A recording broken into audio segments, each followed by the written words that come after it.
करनी है, ये हमको आपको जानकारी नहीं थी। सचमुच में कोई माने या ना माने, पूजा का अभी हमको आपको पता नहीं था। पूजा, पूजा का मतलब पू मतलब पूरी और जा मतलब जानकारी, पूरी जानकारी। जब तक हमको आपको पूरी जानकारी नहीं होगी कि शंकर भगवान को पूजा कैसे किया जाता है, तब तक वो सार्थक पूजा होगी कैसे होगी। ऐसा तो कहेगा तो बोले बाबा मैं सबका एक लोटा जल चढ़ा दीजिएगा तो सबका स्वीकार कर लीजिए, लेकिन हाँ जल भी स्वीकार नहीं है।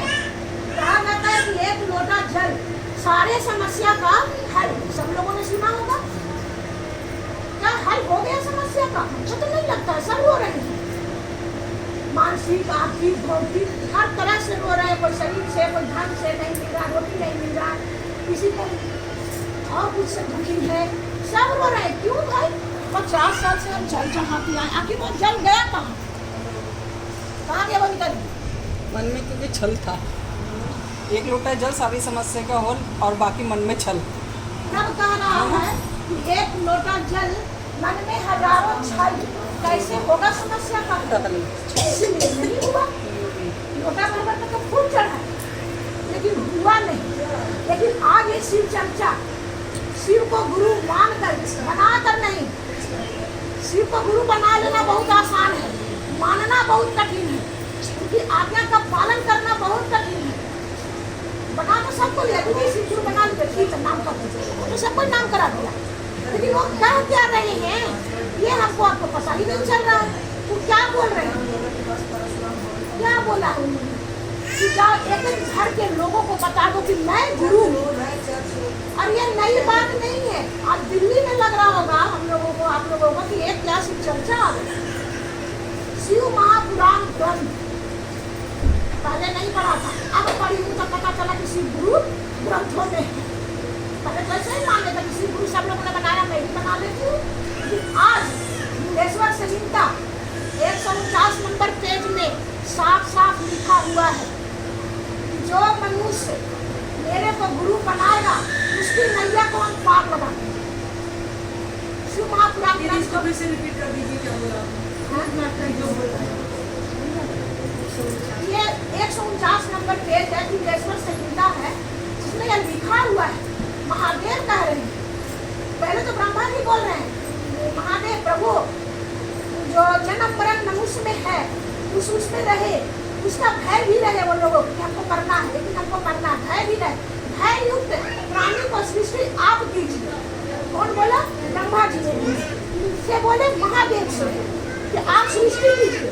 वो क्या कह रहे हैं कि मैं अशोभन जीवों की सृष्टि नहीं करूंगा, दुख से डूबा हुआ प्राणी है, कर्मों में बंधा हुआ प्राणी को तू भी सृष्टि कर, मैं नहीं करूंगा। वो किनको करते हैं? सब ऋषि को, योगी पुरुष को, किनको उनको सृष्टि करते हैं। हमको आपको ब्रह्मा जी किए हैं, समझे? वो नहीं किए, मना कर दिए। पढ़ लीजिए ना, 149 नंबर पेज है, इधर की बात थोड़ी है, पढ़िए 149 नंबर पेज में लिखा हुआ है। हाँ लिखा हुआ है, मेरा मोबाइल में ढूंढना पड़ेगा। तब उन्होंने कहा ब्रह्मा जी को कि मैं जगत का गुरु हूँ, इसमें लिखा हुआ मैं जगत का गुरु हूँ, और जो प्राणी मेरे को गुरु मानेगा उसकी नैया को मैं पार कर दूंगा, उद्धार कर दूंगा। ग्रंथ तो नहीं हो सकता ना झूठा। ये समझो कि भाई चाह भैया कौन है, कैसे आ गया, क्या आ गया, यहाँ थोड़ा संशय हो सकता है, लेकिन ग्रंथ तो संशय नहीं है, ठीक है? इसमें कैसे लिखा गया? हजारों हजार वर्ष पुरानी की बात है, और उसमें एक पैराग्राफ में लिखा हुआ है और एक जगह नहीं है। इसमें पंचाक्षर मंत्र नमः शिवाय का हर जगह व्याख्या किया हुआ है, एक दो जगह नहीं, हर जगह व्याख्या किया हुआ है। नमः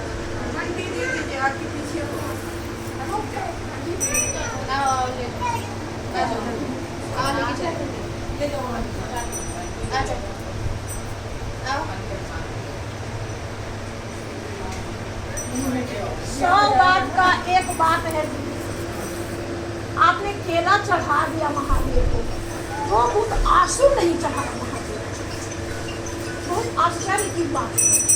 जो बाजार में मिला खरीद कर लाए, चढ़ा दिए, बोले बाबा खाना तो खाओ, नहीं खाना तो छोड़, वैसा ही जाएगा। हम लोग खाएंगे, हम लोग बैठे नहीं खाएंगे, है कि नहीं? हम लोग तो खाएंगे, कौन खा जाए?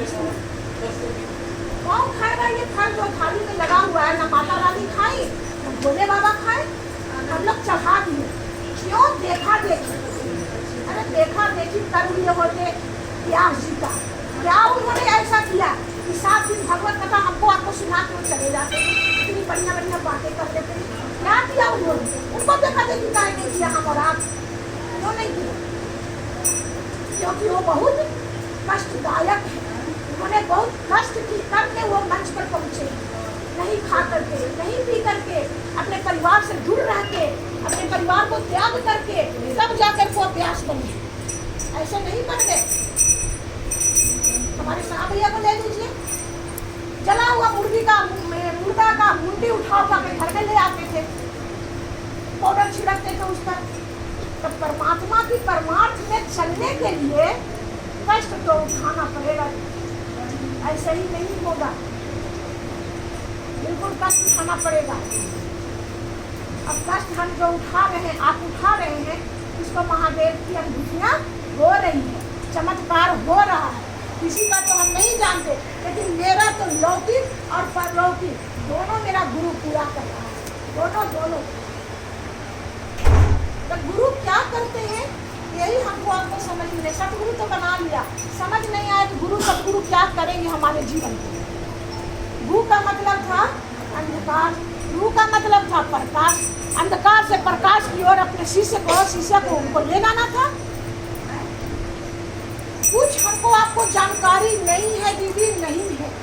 मैंने एक बार पढ़ा श्री महापुराण, उतना समझ नहीं आया। दूसरी बार जब पूरा किया तब तो बहुत समझ में अच्छा है। जब तीसरी बार आप शुरू करें हैं तब तो दीदी ऐसा रस है।